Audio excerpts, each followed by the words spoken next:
cristologia paulina, a gente percebe que a cada passo a gente tem uma evolução teológica. Antigo Testamento é uma compreensão, evangelhos sinóticos uma outra compreensão, João uma outra compreensão, e a gente vai, como teólogos, vai olhar para todas e fazer a nossa anotação. Nós vamos observar aqui no capítulo 3, nós vamos observar aqui, no capítulo 4, perdão, a gente verifica que Paulo não teve contato com Jesus enquanto ele vivia e andava pela Judéia. Ele é aquele que nasceu fora de tempo, como um feto nascido prematuramente, ou até mesmo abortado. E ele parece não ter tido interesse em entrar nos detalhes da vida de Jesus, ou citar extensamente seus ensinamentos. A importância de Cristo está em sua messianidade e em sua divindade. Ele foi o enviado de Deus e ele é divino, não necessariamente na sua personalidade, hábitos ou ações tomadas durante sua encarnação, o que aconteceu com os evangelhos sinóticos, por exemplo. Isso não significa a ausência de intimidade de Paulo para com Cristo, e nem quer dizer que Cristo para Paulo era uma força impessoal. Quando atacado pelos judaizantes, retruca afirmando que sua mensagem foi recebida diretamente de Jesus Cristo, como está lá em Gênesis capítulo 1, ou em Gálatas capítulo 1, versículos 11 e 12. O Deus homem em Paulo é visto, por exemplo, em suas epístolas, tal como o Evangelho de João afirmava a humanidade quanto à divindade. Paulo pretendia que a humanidade de Cristo era vital para ele, e essa humanidade desempenhava um papel mediador entre a humanidade e Deus. Lembra? Deus precisa que a humanidade pague uma dívida para libertá-la do pecado, mas a humanidade não tem como pagar. Se Deus permite que a dívida seja perdoada para lá, não há justiça. Então o que Deus faz? Deus quer pagar, mas se Deus paga, também não há justiça. Quem tem que pagar é o homem, mas o homem não pode pagar. Como Deus resolve? Tornando-se homem e pagando enquanto homem. Daí a mediação, certo? E a gente observa isso em 1 Timóteo 2,5.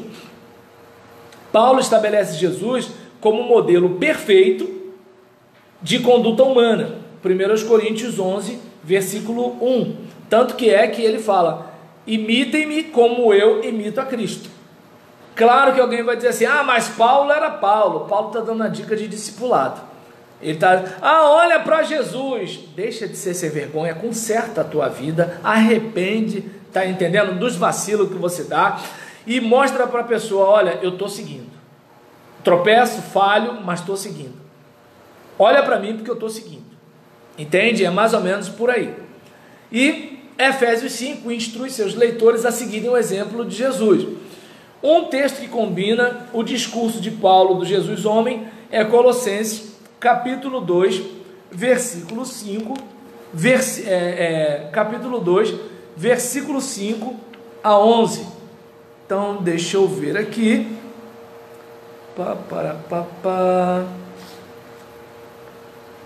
Deixa eu ver aqui. Só um momento. Meus imitadores. Isso. Você vai perceber quando fala sobre o esvaziamento, você vai perceber que a igreja está tendo um problema ali, tem um problema de briga. E aí Paulo fala assim: olha, vocês têm que ter confundi Colossenses com Filipenses, perdão. Aí Filipenses é no próximo tópico. Você vai observar aqui a questão de Paulo iniciar a passagem exortando seus leitores, né, para que... Não, peraí, é Filipenses mesmo.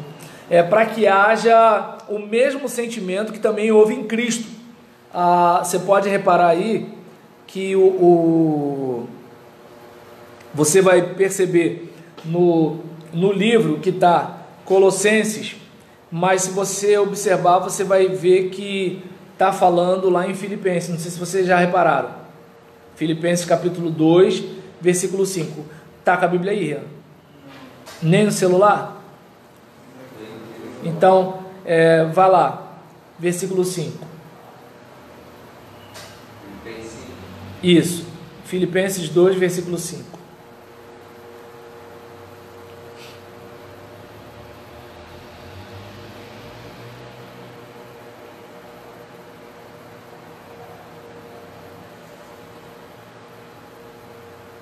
Sorte que haja em vós o mesmo sentimento que eu também tive. Perfeito. Então, aí o que acontece? Peço desculpa a vocês, é que assim, olhando o texto, olhando o assunto, indo para a memória, eu falei, opa, né? E nesse caso aqui, a igreja estava tendo um problema, certo? E nisso que a igreja estava tendo um problema, Paulo apazigua e fala, olha, vocês têm que ter o mesmo sentimento de Jesus. Por quê? Apesar dele ser... Ele ó e Deus ó. Qual é o problema da gente? A gente não é, certo? A gente ó e Deus ó. Entende? É mais ou menos assim que a coisa acontece.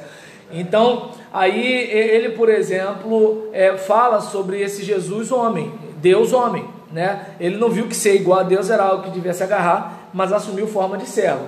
E a expressão Kyrios, ou Curios, né, Senhor, é uma expressão dirigida a uma figura de autoridade, como por exemplo acontece no caso do imperador. Então por isso quando fala, toda língua confessará que Jesus Cristo é o Senhor, ou seja, Jesus sim pode ser chamado dessa forma.